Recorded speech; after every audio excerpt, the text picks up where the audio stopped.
Killing the main character of a story is a rare and gutsy decision that ambitious writers will sometimes attempt to pull off. It's something that's been done before, but began booming in popularity after the death of Ned Stark, the main character of Game of Thrones Season 1. And as far as myself and many others are concerned, the execution of Ned Stark at the end of Season 1 is a masterclass in how to kill a main character.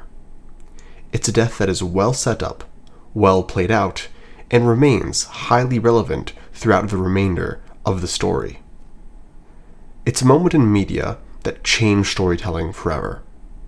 And ironically enough, I think it's also what inspired the death of Joel at the beginning of The Last of Us 2. But the audience reaction to Joel's death couldn't be any more different than the audience reaction to Ned's death.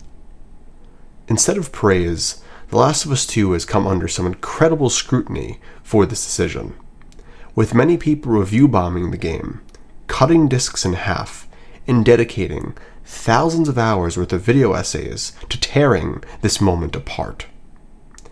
And what's ironic is I actually think these two moments are pretty similar in terms of what they are hoping to accomplish, but one does it much better than the other. The first thing I want to generally go over is what leads to Ned Stark's demise. Ned's eventual demise is something that makes a ton of logical sense in-universe. Ned is presented to us as a morally righteous character in a morally corrupt world. A character that generally sees the world in black and white terms, while the rest of the world sees it in grays. And from the start of Ned's journey, we are very well aware that he is in way over his head. From being advised by his loved ones to not go to King's Landing because it's dangerous, to flat out trusting people that tell him not to. Ned Stark's journey through King's Landing is one mistake after another. He frequently ignores good counsel, has multiple chances to protect himself and his family, but overlooks them due to his own moral code. And this string of mistakes lead to his capture and eventual execution. But before he is actually executed, we as the audience are given a false sense of hope. Ned takes an offer in which he has to corrupt a part of his character in order to protect his loved ones. He falsely admits to his crimes, backs Joffrey, and betrays the truth that he had discovered in order to protect his children. But Joffrey isn't someone to be trusted, and we are all well aware that he hates Ned at this point. So when Joffrey drops the line, "Sir Ilyn, bring me his head," it makes a lot of sense in universe.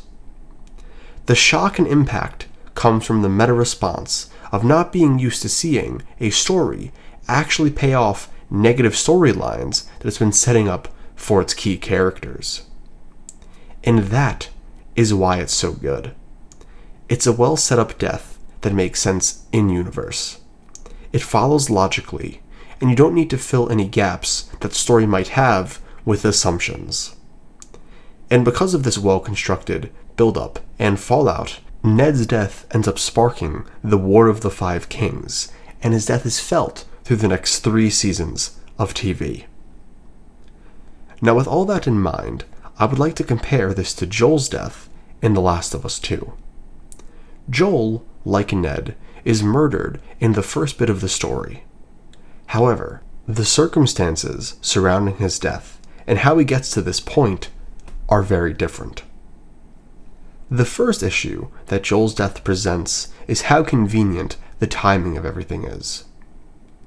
I don't think this is the biggest issue I will go over, but this small issue does add up and accumulate. Genuinely, the chances of Joel and Tommy being out on patrol and happening to run into the worst possible person they could at the worst possible time is super convenient for Abby. It's not absolutely implausible that you actively have to look the other way from in order for the story to work. But where the real issues start to come into play is how the characters of Joel and Tommy have to be fundamentally different from the characters we knew in Game 1 in order for them to allow themselves to be put in this position. So let's go over the facts for what we know when Joel and Tommy meet Abby. Not only regarding Abby's group, but who Joel and Tommy are as people. Fact 1. Abby flat out tells Joel and Tommy that she is a group of people who are armed and probably trained, in an enclosed environment in which they have absolute control over. Fact 2. We know Joel and Tommy have at least 20 years plus worth of survivor experience. And in these 20 years, both of them faced the occasional ambush. Whether it was them being ambushed or being the ones doing the ambushing. Point is, these are veterans who know their way around the world, and based off of these two facts, the logical conclusion we can draw is that at the very moment they walk in, Joel and Tommy should at least be on high alert. But when the scene actually plays out, Tommy and Joel are shocked and clueless as to what is about to happen. They just waltz on in. They feel like two regular dudes who just happen to walk into the wrong place at the wrong time. Not two hardened survivors with experience in this exact type of situation. Now, I have heard the common rebuttal that Joel could have gone soft in the 5 years at Jackson, but unfortunately, that argument doesn't work, because it's an assumption based off of evidence between games that we didn't get to see. So since we don't have that evidence, we can only go off what we knew previously about the characters, which is they are hardened survivors who know their way around this cruel world. So in order for Joel's death to work, there was a level of character betrayal that needed to happen.